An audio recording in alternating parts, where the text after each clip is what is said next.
আল্লাহ মালাকুল মাউত কে বলবেন, মালাকুল মাউত কি অবস্থা? বলবে সব শেষ। মাইয়াপ্পা, কে বাকি? মালাকুল মাউত বলবে জিনেরা বাকি, যাদেরকে দেখা যায় না। আল্লাহ বলবেন জিনদেরকেও শেষ করে ফেলো, রুহু কবজ করো। মালাকুল মাউত আজরাইল জিনদের রুহু কবজ করবে। আল্লাহ এবার জিজ্ঞেস করবে, ইয়া মালাকাল মাউত আখবিরনি মাইয়াপ্পা, এবার বলো আর কে বাকি? মালাকুল মাউত বলবে, আল্লাহ মানুষগুলো সব শেষ, জিনগুলাও শেষ, এবার বাকি ইবলিস শয়তান। কে বাকি? ইবলিসরেও শেষ করো, ইবলিসও শেষ।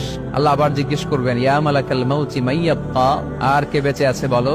মালাকুল মাউত বলবে, আল্লাহ আপনার কথা অনুযায়ী পৃথিবীর সব মানুষের রুহু কবজ করলাম, সব জিনদের রুহু কবজ করলাম, ইবলিসের রুহু কবজ করলাম, এখন আছে শুধু ফেরেশতা। আছে কারা? যাও ফেরেশতাদের রুহু কবজ করো। ফেরেশতাদের রুহু কবজ হয়ে যাবে। এবার আল্লাহ জিজ্ঞেস করবেন, ইয়া মালাকাল মাউত আখবিরনি মাইয়াপ্পা। মালাকুল মাউত বলবে, আল্লাহ আপনার কথা মতো ধরে ধরে সব শেষ, ফেরেশতাও শেষ, 4 জন ছাড়া। কয়জন ছাড়া? জোরে বলেন, কয়জন ছাড়া? ইসরাফিল, জিব্রাইল, মিকাইল, আজরাইল। আল্লাহ এই 4 জন আমরা বাকি। আল্লাহ বলবে, যাও ইযহাব ইনতালিক ইলা জিবরিল ওয়াকবাদ রূহা, জিব্রাইলের রুহু কবজ করো। ইযহাব ইলা ইসরাফিল ওয়াকবাদ রূহা, ইসরাফিলের রুহু কবজ করো। ইযহাব ইলা মিকাইল ওয়াকবাদ রূহা, রুহু কবজ করো। ওই 3 ফেরেশতাও শেষ। এবার আল্লাহ তাআলা